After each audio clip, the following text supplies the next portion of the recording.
정말 믿을 수 없는 일이 일어났습니다. 최근 전 세계 여러 공항에서 갑작스럽게 여권 문제가 터지면서 수백 명의 승객들의 발이 묶이는 사태가 벌어졌다고 합니다. 충격적인 건 이러한 상황에서 한국 여권이 결정적인 역할을 했다는 점이죠. 이후 빗발치는 연락으로 인천공항의 시스템이 마비되었을 정도라고 하는데요. 이런 현상을 보고 유명 항공사 대표는 폭탄 발언을 했다고 합니다. 대체 무슨 일이 있었던 걸까요? 안녕하세요. 저는 뉴욕 JFK 국제공항에서 근무하는 조종사 윌리엄입니다. 15년 동안 대형 항공사에서 일하며 세계 각국을 다녀봤죠. 하지만 한국은 아직 방문해 본 적이 없었어요. 사실 크게 관심이 없기도 했고요. 물론 그 사건이 있기 전까지는 말이죠. 그날도 여느 때와 같이 조종사 대기실에 앉아 다음 비행을 기다리고 있었어요. 그때 동료 조종사 크레이그가 휴대폰을 들고 다가왔습니다. 얼굴에 불만이 가득 차 있더군요. 그는 곧바로 한국이 무비자 여행 순위에서 상위권이라는 뉴스를 보여주며 비웃었어요. 저도 한번 휴대폰 화면을 흘끗 보았습니다. 뉴스 헤드라인에는 한국 여권 세계 무비자 입국 3위 기록이라고 쓰여 있었어요. 한국 여권이라고? 거기는 공산권 근처 아냐? 어떻게 저런 나라가 미국보다 순위가 높대? 이건 말도 안 된다고. 크레이그가 코웃음을 치며 말했습니다. 그의 말투에는 명백한 편견이 묻어났죠. 저는 그저 어깨를 으쓱했어요. 난 잘 몰라서 뭐라 못하겠네. 사실 제 머릿속 한국은 아시아 어딘가에 있는 삼성과 현대 자동차를 만드는 나라 정도였거든요. 어렴풋이 올림픽도 개최했던 것 같고 전쟁이 있었던 나라. 그 정도였어요. 그때 다른 조종사 마이크가 끼어들었습니다. 그는 자신이 젊었을 때 한국이 완전한 후진국이었으며 서울의 위치도 아는 사람이 별로 없었다고 말했습니다. 마이크의 말에 힘입어 크레이그는 계속해서 한국을 조롱했어요. 저는 대화에 끼어들지 않고 창밖을 바라보았습니다. 비행기가 이륙하는 모습이 보였죠. 세계는 넓고 모르는 것은 많다고 생각했어요. 한국에 대해 아는 것이 거의 없다는 사실이 조금 부끄럽게 느껴졌습니다. 그때 크레이그가 저에게 질문을 했습니다. 한국에 가본 적이 있냐고 말이죠. 저는 없다고 노선에 배정된 적이 없다고 대답했습니다. 그러자 크레이그는 그것이 운이 좋은 일이라며 아시아는 비행시간도 길고 현지 음식도 이상하다고 말하더군요. 그의 말에 다른 사람들이 또 웃었어요.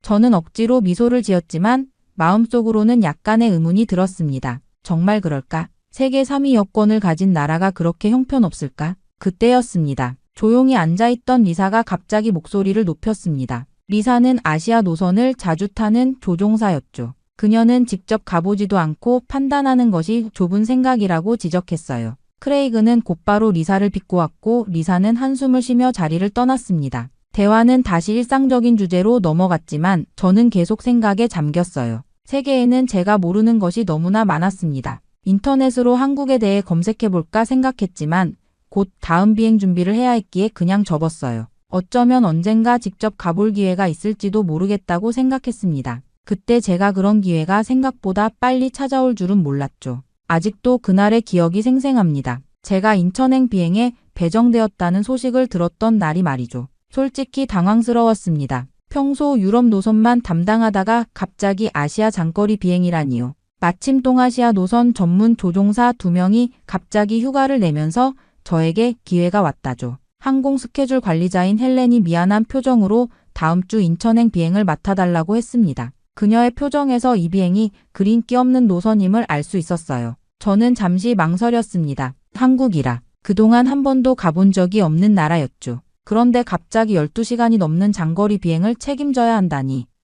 마음속으로는 묘한 불안감이 일었어요. 모르는 공항, 낯선 관제탑 직원들과의 소통, 한국의 비행 규정. 모든 것이 새롭고 불확실했습니다. 하지만 승진을 앞둔 시점에서 거절하기도 어려웠어요. 거절하면 경력에 부정적 영향을 줄 수도 있다는 생각에 입안이 바짝 말랐습니다. 헬렌에게 수락 의사를 전하고 대기실로 돌아오자 크레이그가 바로 알아챘습니다. 그는 제 표정을 보고 무슨 일이 있냐고 물었어요. 인천행 비행을 맡게 되었다고 담담하게 말하자 크레이그는 코웃음을 치며 또 시작했습니다. 그는 항상 그렇듯이 아시아 국가들을 깎아내리기 시작했어요. 뭐? 거기는 공항도 엉망일걸? 아마 뉴욕이랑 비교도 안 될 거야. 그리고 뭐 먹을 건데? 다 맵고 이상한 것밖에 없을 텐데. 저는 그의 말에 별로 신경 쓰지 않으려 했어요. 오히려 가슴 한켠에서 호기심이 솟아올랐죠. 모두가 그렇게 안 좋게 말하는 나라, 직접 가보면 어떨까 싶었습니다. 특히 크레이그가 항상 그렇게 혐오하는 곳이 정말 그런지 확인하고 싶었어요. 내심 그가 틀렸기를 바라는 마음도 있었습니다. 그날 저녁 집에 돌아와 인천공항에 대해 검색해 보았어요. 사진만 보아도 꽤 현대적인 공항처럼 보였습니다. 하지만 사진과 실제는 다를 수 있겠죠. 한국에 대해 더 찾아보려다 그만 잠들고 말았어요. 꿈에서는 미지의 나라를 향해 날아가는 제 모습이 보였습니다. 설렘과 불안이 교차하는 밤이었어요. 그렇게 다음날 저는 비행 준비를 시작했습니다. 인천행 루트, 공항 정보, 기상 조건 등을 꼼꼼히 체크했어요. 머릿속에는 계속 의문이 맴돌았습니다. 과연 모두가, 특히 크레이그가 항상 말하는 것처럼 그런 곳일까? 아니면 크게 다를까? 직접 가보면 알겠지. 저는 혼잣말을 했어요. 어쩌면 이 비행이 제 선입견을 바꾸는 계기가 될지도 모른다는 생각이 들었습니다. 비행 전날, 오랜 친구인 제임스와 저녁 식사를 했어요. 그는 전 세계를 누비는 사업가였습니다. 한국행 비행에 대해 언급하자 제임스의 반응이 의외로 긍정적이었어요. 인천? 괜찮은 곳이야. 공항도 깔끔하고. 크레이그와 다른 반응에 내심 안도감이 들었습니다. 제임스는 비즈니스로 몇 번 방문했었다며 선입견을 갖지 말라고 조언했어요. 그 말이 마음에 깊이 남았습니다. 그렇게 저는 인천행 비행을 위해 뉴욕 JFK 국제공항 출국장으로 향했습니다. 오늘부터 한국행 보잉 787의 기장을 맡게 되었죠. 게이트에 도착하자 승객들이 줄을 서서 탑승을 기다리고 있었어요. 그중 많은 이들이 한국인으로 보였습니다. 출발 준비를 하고 있을 때 크레이그가 갑자기 나타났습니다. 그는 자신의 비행이 지연되어 잠시 들렀다고 했어요. 이게 내 승객들이구나. 조용해 보이네? 크레이그가 한국인 승객들을 흘끗 보며 말했습니다. 응, 꽤 질서정연하게 기다리고 있어. 제가 대답했어요. 크레이그는 코웃음을 쳤습니다. 다 저런 척하는 거야. 실상은 다르다니까. 비행 중에 보면 알 거야. 다들 와서 이것저것 요구하고 영어도 못하면서 뭔가 바라지. 저는 고개를 저었습니다. 직접 보고 판단할게. 선입견은 그만두지 그래. 내가 돌아와서 내 말이 맞다고 할 거야. 기다리고 있을게. 크레이그는 어깨를 으쓱하며 자리를 떠났어요. 저는 승무원들과 함께 최종 비행 준비를 마치고 승객 탑승을 시작했어요. 한국인 승객들이 줄지어 들어오기 시작했습니다. 그들의 첫인상이 꽤 인상적이었어요. 대부분 말끔하게 차려입었고 조용하면서도 질서정연하게 탑승했습니다. 한 한국인 가족이 제 옆을 지나갔어요. 어린아이 둘을 데리고 있었는데 아이들은 조용히 부모님 손을 잡고 걸어갔습니다. 서양 아이들이 주로 떠들고 뛰어다니는 것과는 다른 모습이었죠. 부모는 정중하게 승무원들에게 고개를 숙여 인사했어요. 기내 방송을 통해 승객들을 환영하고 비행 정보를 안내했습니다. 저는 한국어로 된 안내문도 읽었죠. 발음이 서툴렀지만 한국인 승객들이 호의적인 미소로 반응했어요. 탑승이 끝나고 이륙 준비를 하면서 크레이그의 말이 문득 떠올랐습니다. 그는 항상 한국인들이 무례하고 시끄럽다고 말했었죠. 하지만 제가 지금까지 본 모습은 정반대였어요. 승무원 캐런도 비슷한 생각을 했는지 이렇게 말했습니다. 오늘 승객들이 평소보다 조용하네요. 탑승도 순조롭고요. 비행이 시작되고 첫 2시간 동안은 모든 것이 평소와 같았습니다. 기내식 서비스가 시작되자 한국인 승객들의 또 다른 면을 보게 되었어요. 그들은 승무원들에게 늘 감사 인사를 했고 대부분 자신의 자리를 깔끔하게 유지했습니다. 한 미국인 승객이 화장실 문제로 화를 내는 상황이 있었어요. 반면 한국인 승객 한 명은 승무원이 실수로 음료를 쏟았을 때도 전혀 화를 내지 않고 오히려 위로해주는 모습을 보였습니다. 8시간 비행 후 저는 잠시 조종석을 부조종사에게 맡기고 기내를 둘러보았어요. 한국인 승객들은 대부분 조용히 영화를 보거나 잠을 자고 있었습니다. 어떤 이들은 노트북으로 열심히 일하고 있었고요. 한국인 사업가처럼 보이는 한 남성이 저에게 다가와 영어로 정중하게 인사했어요. 그는 뉴욕에서 사업 미팅을 마치고 귀국하는 길이라고 했습니다. 짧은 대화였지만 그의 예의 바른 태도와 또렷한 영어 실력이 인상적이었어요. 조종석으로 돌아오면서 생각했습니다. 크레이그가 틀렸어. 이 사람들은 전혀 그가 묘사한 것과 같지 않아. 직접 보고 판단하길 잘했어. 비행이 계속되는 동안 저는 한국에 대한 호기심이 더 커졌어요. 탑승객들의 모습만 봐도 그들의 문화에 대해 많은 것을 짐작할 수 있었습니다. 예의 바르고 조용하며 질서를 지키는 모습이 인상적이었어요. 오랜 비행 끝에 마침내 인천 상공에 들어섰습니다. 관제탑과의 교신은 명확했고 영어 소통에 전혀 문제가 없었어요. 창밖으로 보이는 인천의 전경이 점점 뚜렷해졌습니다. 바다와 육지가 조화롭게 어우러진 모습이 인상적이었죠.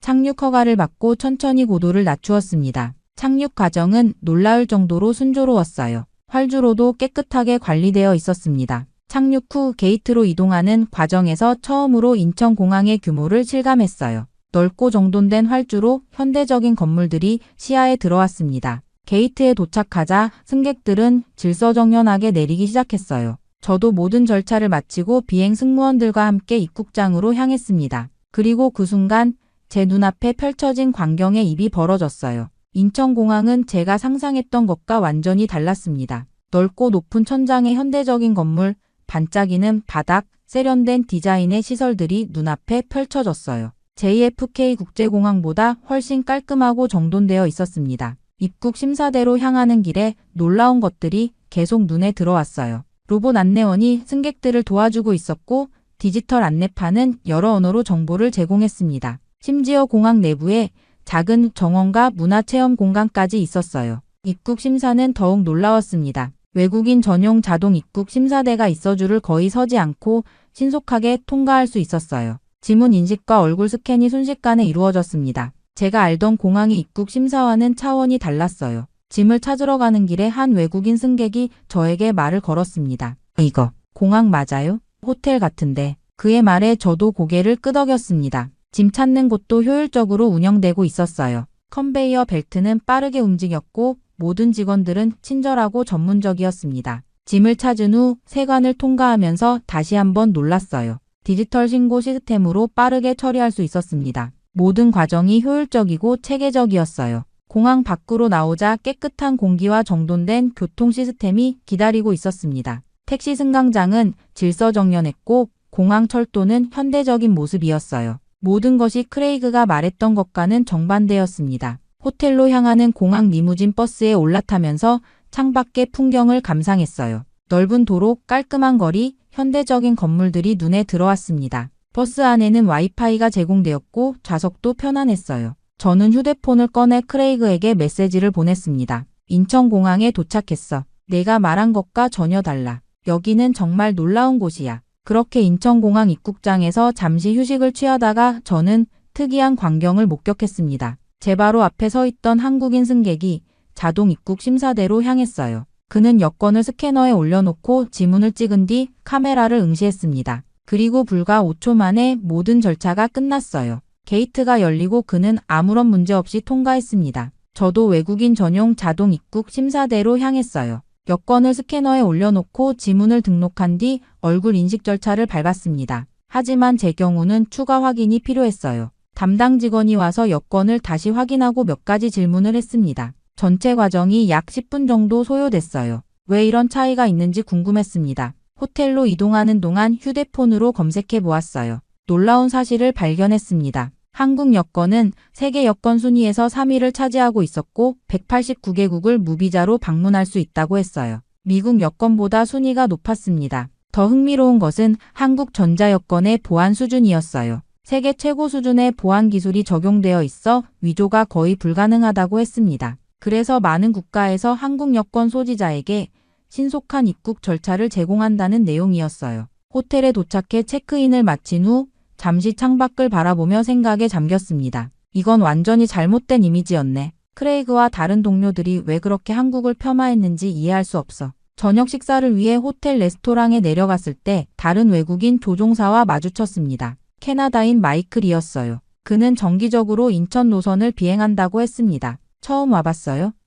마이클이 물었습니다. 네, 첫 방문이에요. 솔직히 말해서 많이 놀랐어요. 제가 대답했습니다. 마이클은 웃으며 말했어요. 다들 그래요. 특히 인천공항은 세계 최고 수준이죠. 17년 연속 세계공항 서비스 평가에서 1위를 차지했어요. 저는 놀라서 되물었습니다. 정말요? 뉴욕에서는 아무도 그런 말을 하지 않았는데. 편견이죠. 많은 서양 사람들이 아시아 국가들에 대해 구시대적인 이미지를 갖고 있어요. 특히 한국은 급속도로 발전해서 인식이 따라가지 못하는 경우가 많아요. 마이클의 말에 크게 공감했습니다. 저도 그런 편견을 가지고 있었으니까요. 하지만 직접 와서 보니 모든 것이 달랐어요. 한국 여권에 대해 알게 되었어요. 세계 3위라면서요? 제가 물었습니다. 맞아요. 한국 여권은 정말 대단해요. 전 세계 거의 모든 곳을 무비자로 갈 수 있죠. 한국이 이룩한 외교적 성과와 국제적 신뢰를 보여주는 증거예요. 그날 밤 호텔방으로 돌아와 창밖의 서울 야경을 바라보며 생각했습니다. 한국에 오기 전에 가졌던 모든 선입견이 하나둘 무너지고 있었어요. 특히 그들의 여권이 세계적으로 인정받는 이유를 이해하게 되었습니다. 그것은 단순한 여행 문서가 아니라 한국과의 신뢰와 위상을 보여주는 상징이었어요. 내일은 도시를 둘러봐야겠다고 생각하며 잠자리에 들었습니다. 더 많은 놀라움이 기다리고 있을 것 같았어요. 그리고 다음날 아침 일찍 일어나 서울 시내를 탐험하기로 했습니다. 호텔 컨시어지는 공항철도를 타고 시내로 가는 방법을 친절하게 설명해 주었어요. 공항철도역으로 향하면서 다시 한번 인천공항의 규모와 세련된 디자인에 감탄했습니다. 공항철도는 정확히 예정된 시간에 도착했어요. 깨끗하고 현대적인 차량에 탑승하자마자 기차는 부드럽게 출발했습니다. 디지털 안내판은 다국어로 정보를 제공했고 와이파이도 무료로 제공되었어요. 뉴욕 지하철과 비교하니 그 차이가 확연했습니다. 우리보다 한참 앞서 있네.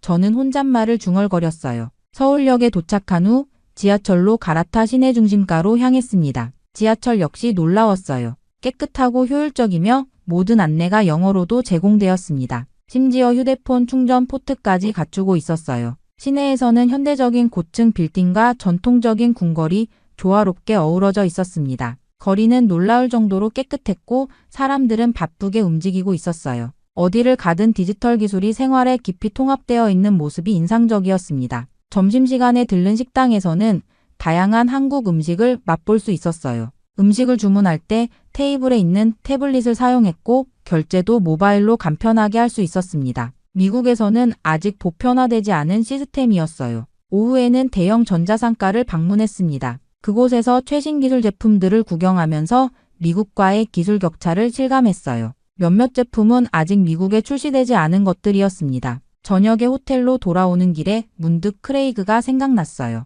그에게 영상통화를 걸었습니다. 크레이그는 얼굴에 피곤한 기색이 역력했어요. 어때? 그곳 지옥이지?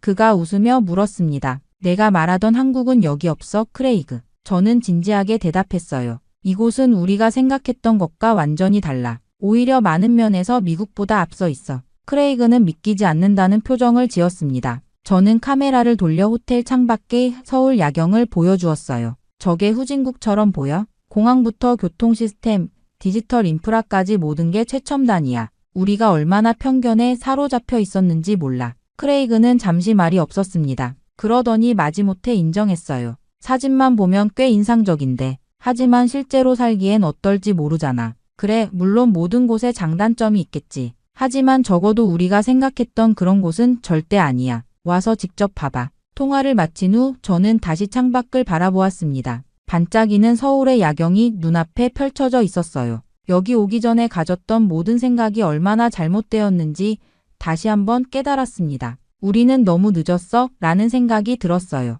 한국은 이미 많은 분야에서 미국을 추월했고 우리는 그 사실을 인정하지 않으려 했던 겁니다. 편견이 얼마나 무서운 것인지 새삼 느꼈습니다. 이후 저는 특별히 한국 여권에 관심이 생겼어요. 어떻게 이 나라가 세계 3위의 여권 파워를 갖게 되었는지 궁금했습니다. 그래서 결국 호텔 직원의 추천으로 외교부 산하 여권 박물관을 방문했어요. 그곳에서 한국 여권의 역사와 발전 과정을 자세히 볼 수 있었습니다. 가이드의 설명에 따르면 불과 30년 전만 해도 한국 여권으로 무비자 방문이 가능한 국가는 몇 개 안 된다고 했어요. 한국 여권이 이렇게 인정받게 된 것은 단순한 우연이 아닙니다. 가이드가 설명했어요. 경제 발전, 국제 신뢰도 향상, 그리고 적극적인 외교 정책이 모두 기여했습니다. 박물관의 한 섹션에서는 한국 전자여권의 보안 기술을 소개하고 있었습니다. 생체인식 칩 홀로그램, 특수 잉크, 미세문자 등 최첨단 보안 요소들이 적용되어 있었어요. 이런 기술적 우수성이 한국 여권의 신뢰도를 높인 주요 요인이라고 했습니다.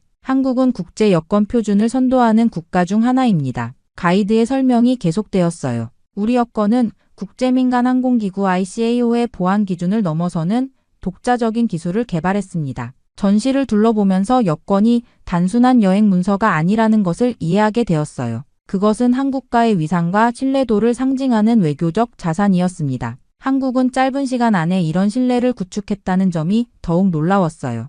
박물관을 나와 근처 카페에서 한국인 외교관 출신 은퇴자와 우연히 대화할 기회가 있었습니다. 그는 영어로 유창하게 이야기했어요. 여권의 위상은 하루아침에 얻어지지 않습니다. 그가 말했어요. 우리 국민들의 해외에서의 행동, 우리나라의 경제적 기여, 그리고 국제사회에서의 책임 있는 역할이 모두 작용한 결과입니다. 그는 한국이 과거 식민지배와 전쟁의 아픔을 딛고 일어나 세계적으로 인정받는 국가가 되었다고 자랑스럽게 말했어요. 그리고 한국인들이 해외에서 법규를 준수하고 현지 문화를 존중하는 태도가 여권의 신뢰도를 높이는데 크게 기여했다고 덧붙였습니다. 여권 속에는 그 나라의 역사와 미래가 함께 담겨 있습니다. 그의 말이 깊이 와닿았어요. 호텔로 돌아오는 길에 생각했습니다. 한국 여권이 세계적으로 인정받는 이유는 단순히 기술적 우수성 때문만이 아니었어요. 그 뒤에는 국민들의 노력, 경제 발전, 외교적 성과가 있었습니다. 모든 것이 유기적으로 연결되어 하나의 강력한 신뢰를 구축한 것이었어요. 그리고 이 모든 것을 직접 목격하면서 저는 크레이그와 같은 동료들이 가진 편견이 얼마나 부당한지 다시 한번 깨달았습니다. 여권 하나를 통해 한국가의 진정한 모습을 볼 수 있었어요. 단순한 여행 문서가 아니야. 그 나라의 명예 그 자체야. 저는 혼잣말을 했습니다. 한국의 여권 속에는 수많은 이야기와 노력이 담겨 있었어요. 그것은 세계가 인정한 한국의 위상을 보여주는 명확한 증거였습니다. 드디어 마지막 날, 저는 인천으로 돌아가기 전에 공항 근처 전망대를 방문하기로 했습니다. 이곳은 활주로가 한눈에 보이는 곳으로 이륙과 착륙하는 비행기들을 관람할 수 있는 명소라고 했어요. 저에게는 조종사로서 특별한 장소였습니다. 전망대에 도착하자 넓은 유리창 너머로 인천공항의 광활한 모습이 펼쳐졌어요. 활주로에서는 여러 항공사의 비행기들이 이륙하고 착륙하고 있었습니다. 그 모습을 바라보며 이번 여행을 통해 느낀 모든 감정이 밀려왔어요. 전망대에는 다양한 국적의 사람들이 있었습니다. 그중 한 한국 가족이 눈에 띄었어요. 부모와 두 아이로 구성된 가족이었는데 아버지가 아이들에게 여권을 보여주며 무언가를 설명하고 있었습니다. 그들의 손에 들린 태극기가 그려진 여권이 햇빛에 반짝였어요. 저도 모르게 그들에게 다가갔습니다. 아버지는 유창한 영어로 반갑게 인사했어요. 비행기를 좋아하세요?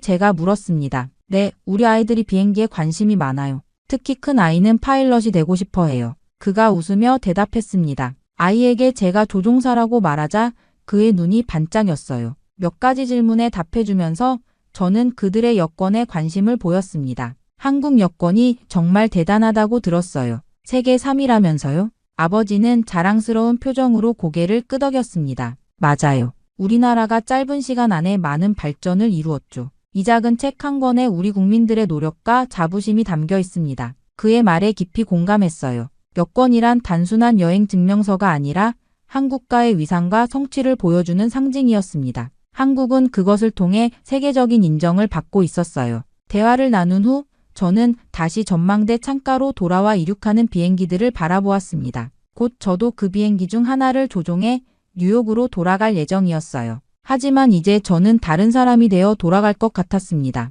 머릿속에는 크레이그와 다른 동료들의 얼굴이 떠올랐어요. 그들에게 한국에 대한 진실을 어떻게 전해야 할지 고민되었습니다. 단순히 너희가 틀렸어라고 말하는 것보다 제가 경험한 놀라운 순간들을 있는 그대로 전달하고 싶었어요. 전망대를 떠나기 전 창밖으로 천천히 활주로를 달리다가 하늘로 솟아오르는 대한항공 비행기를 보았습니다. 태극 문양이 그려진 기체가 햇살에 반짝이며 구름을 향해 올라갔어요. 그 모습이 마치 한국의 발전과 성장을 상징하는 것 같았습니다. 호텔로 돌아와 짐을 챙기고 다시 한번 창밖의 풍경을 바라보았어요. 4일간의 짧은 방문이었지만 제 인생에서 가장 눈을 뜨게 해준 여행이었습니다. 선입견과 편견이 얼마나 우리의 시야를 좁게 만드는지 깨달았어요. 공항으로 돌아가는 길에 스마트폰으로 짧은 메모를 남겼습니다. 나는 알게 됐다. 어떤 나라는 눈으로 보기 전까진 절대 알 수 없는 위대함을 숨기고 있다는 것을. 한국은 내게 그런 곳이었다. 이제 돌아가 진실을 말할 차례다. 인천공항에 도착해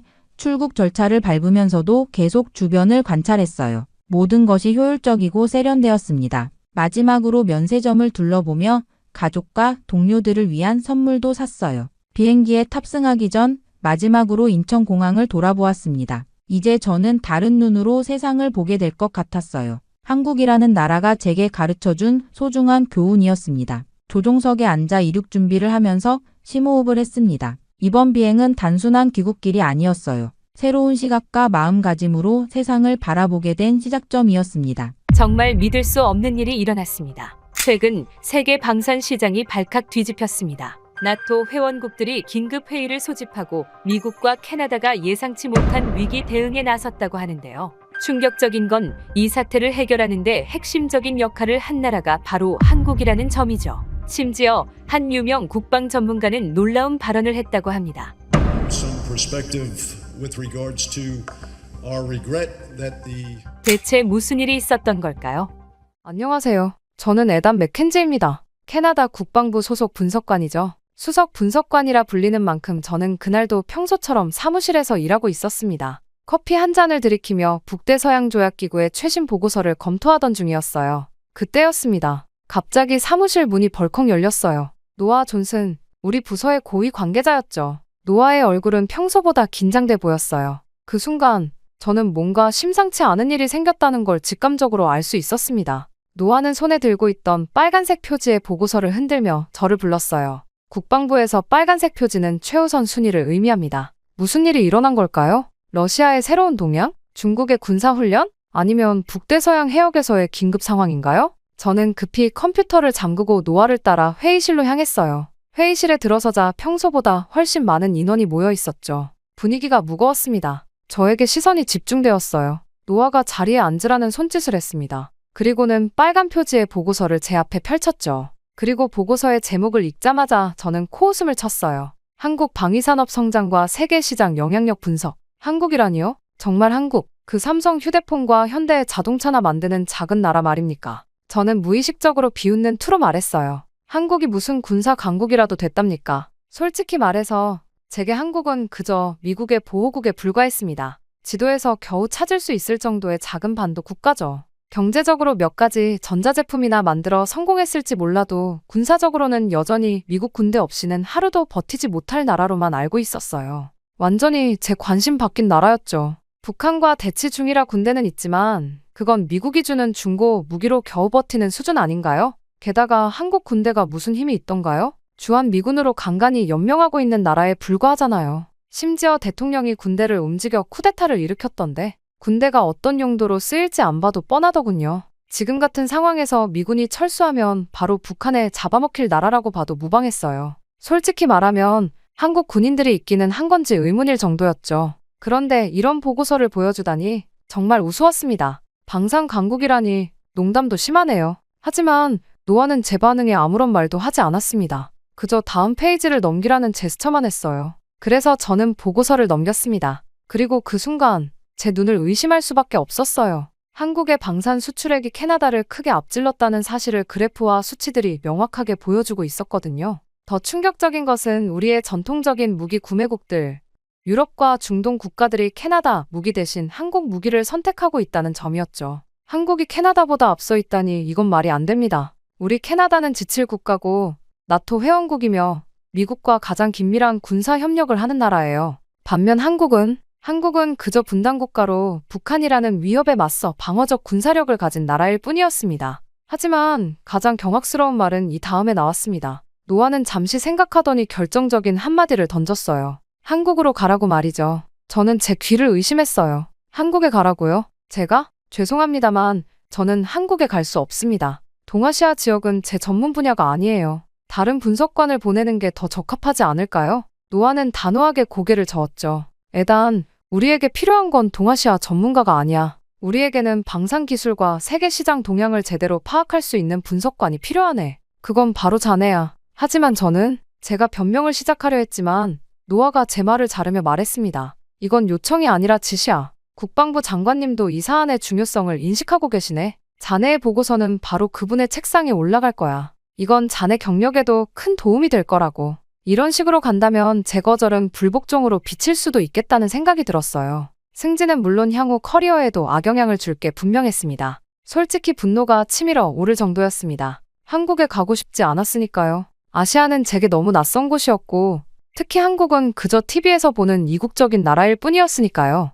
하지만 이건 명령이었습니다. 거부할 수 없는 임무였죠. 제 목소리는 굳어 있었어요. 노아는 만족한 듯 미소를 지었습니다. 물론 그때는 알지 못했습니다. 곧 제 인생을 뒤엎을 만한 사건이 일어날 거란 사실을 말이죠. 그날 밤, 저는 사무실에서 늦게까지 남아 있었습니다. 남아서 한국이라는 나라가 정말 그렇게 대단한 방위산업을 가지고 있는지 직접 조사해보기로 했죠. 설마 하는 마음으로 검색을 시작했습니다. 한국 방위산업이라고 검색창에 입력했어요. 처음에는 그저 웃음거리를 찾는 심정이었습니다. 아마 과장된 보도자료나 허황된 선전 정도가 나오겠지 생각했죠. 어쩌면 미국이 준 무기를 살짝 개조해서 자국산인 척하는 그런 것들 말입니다. 그런데 검색 결과는 전혀 예상과 달랐어요. 믿기 힘든 숫자들이 화면에 나타났습니다. 세계 방산 수출국 순위에서 한국이 4위, 캐나다는 겨우 7위? 이게 무슨 말도 안 되는 소리지? 더 구체적인 자료를 찾아봤어요. 제 눈에 들어온 것은 K고 자주포였습니다. 이 자주포가 노르웨이, 핀란드, 에스토니아, 호주, 이집트 등 수많은 국가에 수출되어 세계 시장 점유율 1위라고요? 그것도 우리 캐나다의 동맹국들이 우리 무기 대신 한국 무기를 선택했다니 저는 중얼거렸습니다. 이건 분명 뭔가 잘못됐다고요. 그러나 다음 검색 결과는 더 충격적이었어요. KF-21 전투기, 한국이 독자 개발한 4.5세대 전투기라고. 경공격기도 아니고 정교한 전투기를? 그것도 미국의 기술 지원 없이. 그리고 현무 미사일 시리즈. 한국이 장거리 탄도미사일 시스템을 완비했다고요? 설마 이게 다 한국이 독자 개발한 건가요? 미국이 해준 게 아니라 저는 머리를 감싸 쥐었습니다. 사진과 비디오, 기술 사양 자료들을 하나하나 살펴볼수록 현실을 부정할 수 없었어요. 국제방산 전시회 영상에서 전 세계 국가들이 한국 무기 앞에 줄을 서서 계약을 체결하는 모습을 직접 확인했습니다. 그리고 그 무기들의 성능이 캐나다 제품보다 우수하다는 평가들. 저는 생각했습니다. 이게 사실이라면 우리가 지금까지 심각한 실수를 하고 있었던 건가? 제 손이 떨렸습니다. 평생 서구 중심의 세계관을 가지고 살아왔어요. 아시아 국가들은 서구의 기술을 모방하는 수준이라고 생각했죠. 특히 한국 같은 나라는 선진국에서 기술을 수입해서 값싼 노동력으로 제품을 만들어 되파는 그런 나라로만 알고 있었습니다. 그런데 제가 팩트체크를 해보니 모든 것이 사실이 아니었어요. 한국은 이미 첨단 방산 기술 분야에서 독자적인 길을 걷고 있었고 캐나다를 훨씬 앞서가고 있었습니다. 노아가 왜 저를 한국에 보내려 하는지 이제 조금 이해가 됐어요. 우리 캐나다는 변화하는 세계 질서에 뒤처지고 있었던 겁니다. 그날 이후로 한 달이 흘렀습니다. 제 책상 위에는 짐이 다 챙겨진 여행 가방이 놓여 있었어요. 캐나다 국방부에서 한국 방위산업을 조사하라는 임무를 받은 저는 드디어 출발하는 날이 됐습니다. 밴쿠버 국제공항의 출국장에 앉아 비행기 탑승을 기다리고 있었어요. 제 손에는 한국에 대한 자료들이 가득했습니다. 한 달간 준비한 자료들이죠. 그럼에도 불구하고 마음은 편치 않았습니다. 일종의 불안감이 계속 저를 따라다녔어요. 이게 전부 과장이길 바란다. 저는 작게 중얼거렸습니다. 그렇지 않으면 우리가 너무 무지했던 거잖아요. 저뿐만 아니라 캐나다 국방부 전체가, 아니 서구 세계 전체가 아시아, 특히 한국을 너무 얕잡아봤던 거죠. 탑승 안내 방송이 나왔습니다. 서울행 직항 비행기에 오를 시간이었어요. 저는 깊은 숨을 내쉬며 일어났습니다. 제 앞에는 13시간의 긴 비행이, 그리고 그 끝에는 전혀 알지 못했던 새로운 세계가 기다리고 있었습니다. 비행기에 오르자 퍼스트 클래스 좌석으로 안내받았습니다. 국방부에서 특별히 신경 써준 모양이에요. 하지만 이런 편안한 좌석도 제 마음의 불안을 덜어주진 못했습니다. 이륙 후 노트북을 펼쳐 준비해온 자료들을 다시 검토했어요. K고 자주포의 기술 사양, KF-21 전투기의 개발 과정, 현무 미사일의 실전 배치 현황. 이 모든 것들이 분명 한국이 독자적으로 개발한 것이라면 캐나다의 방위산업은 어디쯤 위치하고 있는 걸까요? 창밖으로는 끝없는 태평양이 펼쳐져 있었습니다. 마치 제 앞에 놓인 미지의 세계처럼 광활하고 깊었어요.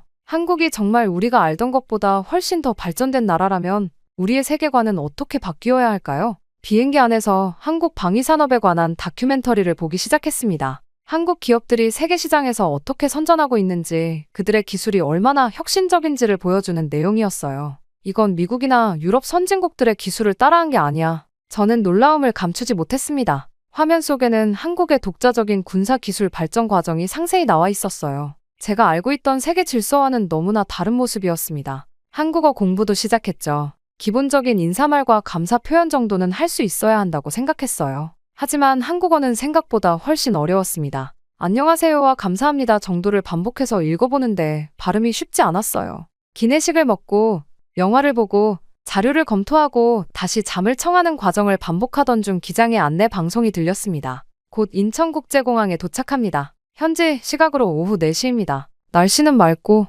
창밖을 내다보니 한국의 해안선이 보이기 시작했어요. 섬들이 점점이 박혀있는 바다, 그리고 그 너머로 보이는 도시의 윤곽. 마침내 인천공항이 시야에 들어왔습니다. 인천공항에 착륙한 비행기에서 내리며 저는 창문을 통해 보이는 공항 터미널의 웅장한 모습에 잠시 넋을 잃었습니다. 단순히 크기만 큰 게 아니라 디자인이 근사했어요. 유리와 철골 구조물이 만들어내는 곡선이 마치 파도처럼 흐르는 것 같았습니다. 비행기에서 내려 탑승교를 지나 터미널로 들어서는 순간 제 눈앞에 펼쳐진 광경에 첫 번째 충격을 받았어요. 출입국 심사대가 보이지 않았기 때문입니다. 대신 유리문 같은 게이트가 줄지어 있었고 사람들이 그냥 통과하고 있었죠. 저도 다른 승객들을 따라 그 게이트로 향했습니다. 제 앞사람이 게이트에 서자 카메라가 얼굴을 스캔하더니 바로 통과시켰어요. 제 차례가 되자 불안한 마음으로 게이트 앞에 섰습니다. 게이트에서 영어로 안내 음성이 흘러나왔습니다. 여권을 스캐너에 올리자 카메라가 제 얼굴을 인식했고 몇 초 만에 게이트가 열렸어요. 이게 전부였습니다. 오랜 줄, 까다로운 질문, 지문 등록 같은 절차가 없었죠. 얼굴 인식만으로 출입국 심사가 완료된 겁니다. 저는 놀라서 중얼거렸어요. 그런데 더 놀라운 일이 기다리고 있었습니다. 출구 쪽으로 걸어가는데 은빛 로봇이 다가왔어요. 이 로봇이 제 이름을 알고 영어로 말을 걸어왔습니다. 아마도 방금 전 출입국 시스템에서 제 정보를 받았나 봅니다. 저는 너무 놀라 말을 잇지 못했어요. 로봇은 계속해서 저를 안내했습니다. 국방부에서 온 김태현 대령이 한 번 출구에서 기다리고 있다는 내용이었어요. 로봇을 따라 한 번 출구로 향했습니다. 공항 내부는 완전히 자동화되어 있었어요. 바닥 청소를 하는 로봇, 음식을 서빙하는 로봇, 심지어 수화물을 운반하는 자율주행 카트까지 모든 게 미래 영화에서나 볼 법한 광경이었습니다. 한 번 출구에 도착하자 한 남자가 제 이름이 적힌 태블릿을 들고 서 있었어요. 단정한 슈트를 입은 그는 제가 다가가자 밝게 웃으며 인사했습니다. 김태현 대령의 영어는 완벽했습니다. 미국 발음에 가까웠고 말의 속도나 억양도 자연스러웠어요. 그는 제 가방을 받아들고 밖으로 안내했습니다. 김 대령은 서울까지 가는 동안 간단한 브리핑을 하겠다고 말했습니다. 그가 가리킨 차량은 미래에서 온 듯한 디자인이었어요. 날렵한 선, 유리와 매끈한 표면, 문이 자동으로 열렸고 운전석에는 아무도 없었습니다. 김 대령은 이것이 수소전기 자율주행차라고 설명했어요. 서울까지는 약 1시간 정도 걸릴 예정이라고 했습니다. 김 대령의 말에 저는 그저 고개만 끄덕였습니다.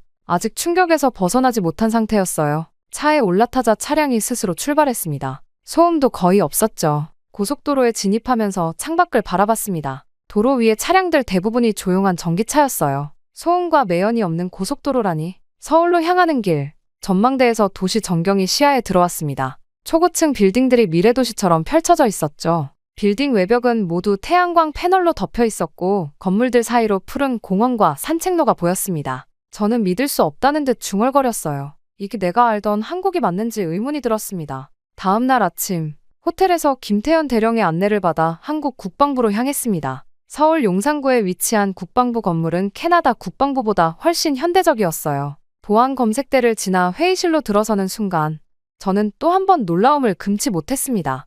회의실 중앙에는 테이블이 없었어요. 대신 원형의 투명한 디스플레이 패널이 있었고 주변에 의자들이 배치되어 있었습니다. 김 대령이 작은 장치를 조작하자 갑자기 공중에 3D 홀로그램이 나타났어요. 한국의 방위산업 현황을 보여주는 입체적인 그래프와 이미지였습니다. 저는 숨을 들이켰습니다. 3D 홀로그램 브리핑이라니 영화에서나 보던 기술이었어요. 그런데 더 놀라운 건 브리핑 내용이었습니다.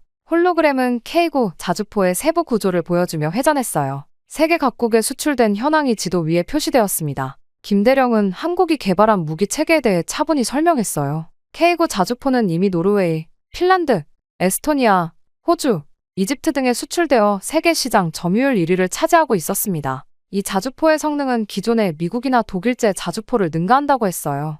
홀로그램이 바뀌어 KF-21 전투기가 나타났습니다. 한국이 독자 개발한 4.5세대 전투기로 첨단 스텔스 기능과 인공지능 전투 시스템을 갖추고 있었어요. 이미 동남아시아 국가들과 수출 계약을 맺었다고 합니다. 장거리 탄도미사일 현무 시리즈도 소개됐습니다. 사거리 800km 이상의 미사일을 독자 개발했다는 사실이 충격적이었어요. 이어서 AI 드론 시스템이 등장했습니다. 수백 대의 드론이 집단 지능으로 작전을 수행하는 영상을 보면서 저는 마치 공상과학 영화를 보는 듯한 기분이었습니다. 더 놀라운 것은 수출 통계였어요. 홀로그램이 세계 지도로 바뀌며 한국의 방산 수출 현황을 보여줬습니다. 한국은 이미 세계 4위 방산 수출국이었어요. 미국, 러시아, 프랑스에 이어 4위, 우리 캐나다는 겨우 7위였습니다. 영국, 프랑스, 독일 같은 전통적인 NATO 회원국들이 자국 무기 대신 한국 무기를 선택하는 현실이 눈앞에 펼쳐졌어요. 북대서양조약기구의 회원국들이, 우리의 동맹국들이 한국 무기를 선택한다니 도저히 믿기지 않았습니다. 김대령은 차분하게 설명을 이어갔어요. 한국은 단순한 방어 국가가 아니라고 했습니다. 이미 세계 4위 방산 수출국이며 유럽 국가들도 한국산 무기를 채택하고 있다고 설명했어요. 그의 말을 들으며 저는 충격에 빠졌습니다. 제가 평생 믿어왔던 아시아는 서구보다 뒤처져 있다 는 생각이 완전히 무너지고 있었어요. 이건 단순한 기술 추격이 아니었습니다. 한국은 이미 많은 분야에서 서구를 앞서가고 있었어요. 국방부 회의실을 나오면서 제 세계관이 크게 흔들리고 있었습니다. 서구 중심적 사고가 무너지고 새로운 현실이 눈앞에 펼쳐지고 있었어요. 김대령은 저를 별도의 화상 회의실로 안내했습니다. 맥켄지 씨, 지금부터 미국 국방부 동아시아 전략 담당 마이클 스콧과 화상 회의가 있을 예정입니다. 캐나다 국방부에서도 참여하십니다. 화상 회의실에 들어서자 대형 스크린에는 이미 2개의 창이 열려 있었어요. 하나는 제가 잘 아는 캐나다 국방부의 회의실이었고 노아 존슨도 보였습니다. 다른 하나는 미국 국방부의 회의실이었죠. 마이클 스콧이라는 사람이 서류를 정리하고 있었어요. 에단, 잘 지내고 있나? 노아가 반갑게 인사했습니다. 한국은 어떤가? 우리가 생각했던 것보다 놀라운 곳이지? 제가 대답하기도 전에 마이클 스콧이 대화에 끼어들었습니다. 그는 40대 중반으로 보이는 날카로운 인상의 남자였어요. 에단 맥켄지 씨, 만나서 반갑습니다. 마이클 스콧입니다. 미 국방부 동아시아 전략 담당이죠. 캐나다가 한국에 대해 관심을 갖기 시작했다니 기쁘게 생각합니다. 화상 회의가 본격적으로 시작되었습니다. 마이클은 대만 유사시 미국의 군사 전략에 대해 이야기하기 시작했어요. 그런데 그의 설명 중에 놀라운 내용이 있었습니다. 대만 유사시, 한국이 없으면 미군 작전 수행은 사실상 불가능합니다. 저는 그 말을 듣고 깜짝 놀랐어요. 세계 최강대국인 미국이 한국 없이는 작전 수행이 불가능하다니요? 마이클은 계속해서 설명했습니다. 한국의 첨단 드론 기술, 사이버 방어 시스템, 그리고 정밀 타격 능력이 대만 방어에 핵심적인 역할을 한다고 했어요.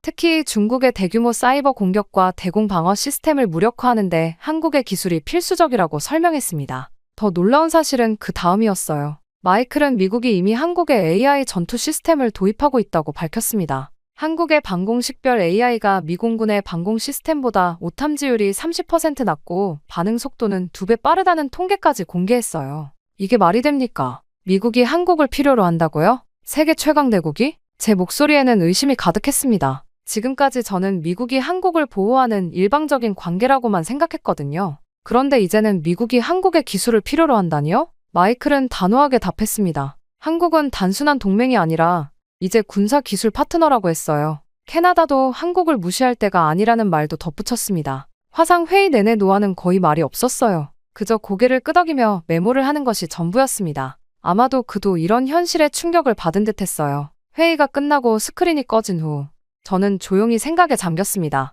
단 며칠 사이에 제가 알던 세계 질서가 완전히 뒤바뀐 것 같았어요. 캐나다가 한국을 평가절하했던 것처럼 어쩌면 모든 서구 국가들이 아시아에 대해 심각한 편견을 가지고 있었던 건 아닐까요? 김대령은 제 생각을 읽은 듯 말했습니다. 앞으로의 일정에 한국 국방연구원 방문이 있다고 했어요. 그곳에서 정미경 박사를 만날 예정이라고 합니다. 정 박사는 한국의 미래 군사 기술 개발을 이끌고 있는 인물이었습니다. 다음 날 아침 김태현 대령은 저를 한국 국방연구원으로 안내했습니다. 화상 회의에서 받은 충격이 아직 가시지 않은 상태였지만 더 많은 것을 보고 확인해야 했어요. 마음속에는 여전히 의심이 남아 있었습니다. 정말 한국이 미국마저 필요로 할 정도로 발전했을까요? 연구원 입구에서 저희를 맞이한 정미경 박사는 단정한 정장 차림의 50대 여성이었어요. 그녀의 영어 역시 완벽했습니다. 그녀는 저를 연구원 내부 시설로 안내했습니다. 맥켄지 씨, 오늘은 우리 연구원에서 개발 중인 미래 전쟁 대비 기술들을 보여드리겠습니다. 첫 번째로 안내받은 곳은 드론 연구실이었어요. 커다란 실내 테스트장에서는 수백 대의 소형 드론이 마치 한 몸처럼 움직이고 있었습니다. 정 박사의 설명에 따르면 이것은 AI 군집 드론 시스템이라고 했어요. 드론들이 중앙 통제 없이도 서로 소통하며 임무를 수행하는 자율 전투 체계였습니다. 드론 한 대가 고장나면 다른 드론들이 즉시 그 역할을 대체했어요. 적의 방해 전파가 있어도 자체적인 판단으로 대응한다고 합니다. 이미 수천 대 규모의 군집 드론이 실전 배치를 앞두고 있다는 설명을 들으며 저는 그저 말문이 막혔습니다. 다음으로 안내받은 곳은 더 충격적이었어요. 완전 자율형 전투 로봇 연구실이었습니다. 두 다리로 걷는 인간형 로봇부터 네 발로 움직이는 견형 로봇까지 다양한 형태의 전투 로봇들이 있었어요. 정 박사는 이 로봇들이 이미 실전 배치를 완료했다고 말했습니다. 이 로봇들은 24시간 국경 경비를 하고 있습니다. 특히 비무장지대 일부 구역은 완전히 이 로봇들이 감시하고 있어요. 제 귀를 의심했습니다. 캐나다는 아직 원격 조종 로봇조차 제대로 실전 운용하지 못하고 있었거든요. 그런데 한국은 이미 완전 자율형 로봇을 실전에 배치했다니요? 세 번째로 보여준 기술은 양자 암호통신 시스템이었어요. 정 박사는 이 기술이 세계 최고 수준의 보안 기술이라고 자랑스럽게 설명했습니다. 어떤 해킹 시도도 즉시 감지할 수 있고 이론적으로 해독이 불가능하다고 했어요. 우리 군 통신의 80%가 이 양자 암호통신으로 전환 완료되었습니다. 나머지 20%도 올해 안에 완료될 예정이에요. 마지막으로 안내받은 곳은 우주 군사력 센터였습니다. 대형 스크린에는 지구 궤도를 돌고 있는 한국의 군사 위성들이 표시되어 있었어요. 정 박사는 이 위성들이 실시간으로 지구를 감시하고 있다고 설명했습니다. 우리 위성은 10cm 크기의 물체까지 식별할 수 있는 해상도를 갖추고 있어요. 24시간 지구 전역을 감시하며 특히 주변국의 군사 동향을 실시간으로 파악하고 있습니다. 모든 시설을 둘러본 후 저는 더 이상 부정할 수 없었어요. 제가 본 것은 캐나다를 포함한 대부분의 서구 국가들이 아직 상상만 하고 있는 기술들이었습니다.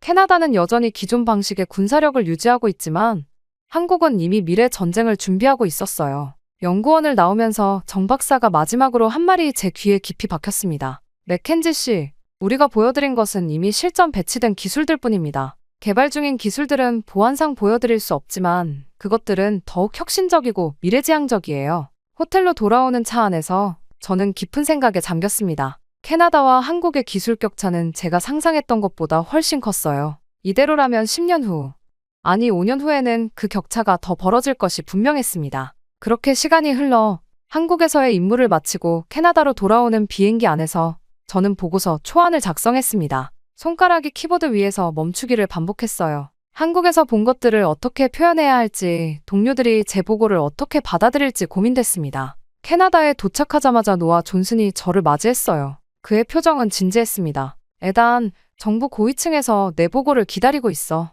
내일 오전 10시에 긴급 회의가 소집됐어. 다음 날 아침, 캐나다 국방부 대회의실은 이례적으로 많은 인원으로 가득 찼습니다. 국방장관을 비롯한 고위 관료들, 군 수뇌부, 그리고 여러 부처의 관계자들이 모여 있었어요. 저는 무거운 발걸음으로 앞으로 나갔습니다. 프레젠테이션을 시작하기 전 잠시 주변을 둘러봤어요. 이 사람들이 제 말을 믿어줄까요? 한국에서 직접 보고 느끼지 않은 사람들에게 이 충격적인 현실을 어떻게 전달할 수 있을까요? 한국은 우리의 상상을 뛰어넘는 수준으로 발전해 있었습니다. 제 첫 마디에 회의실이 조용해졌어요. 저는 계속해서 한국에서 본 모든 것들을 상세히 설명했습니다. 3D 홀로그램 브리핑부터 시작해 AI 군집 드론, 자율형 전투 로봇, 양자 암호통신 시스템, 우주 군사력까지. 또한 미국조차 한국의 군사 기술에 의존하고 있다는 충격적인 사실도 전했습니다. 그들의 군사력은 이미 캐나다를 앞서고 있으며 우리는 한국과 협력하지 않으면 군사 강국으로 남을 수 없습니다. 이 말을 끝으로 제 보고를 마쳤어요.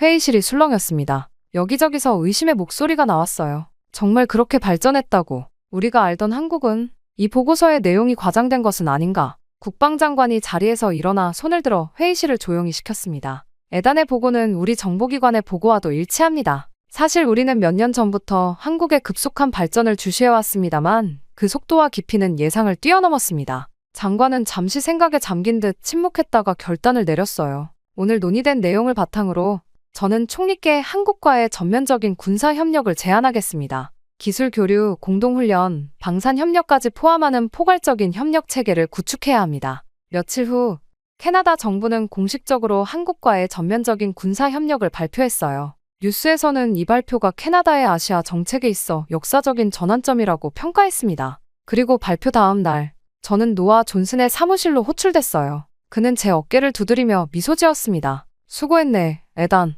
자네의 보고가 정부의 결정에 결정적인 역할을 했어. 그러더니 노아는 제 앞에 새 프로젝트 파일을 내려놓았어요. 자네가 이 프로젝트를 책임지게 한국과의 군사 협력 프로그램을 총괄하는 역할이야. 앞으로 한국을 더 자주 방문하게 될 걸세. 저는 파일을 받아들며 고개를 끄덕였습니다. 노아의 사무실을 나와 창밖을 바라봤어요. 오타와의 평화로운 풍경이 펼쳐져 있었습니다. 제가 한국으로 출발하기 전 캐나다는 우리가 아시아에서 배울 것이 없다 고 믿고 있었어요. 그런 오만함이 얼마나 위험한지를 이제야 깨달았습니다. 사무실로 돌아오는 길에 저는 결심했어요. 이제는 우리가 한국을 배워야 할 때입니다. 단순히 기술만이 아니라 그들의 혁신 정신, 도전 정신, 그리고 미래를 준비하는 자세까지. 캐나다가 세계 무대에서 계속 중요한 역할을 하려면 우리는 변화해야 합니다. 그리고 그 변화는 바로 지금 제 손으로부터 시작되는 것입니다.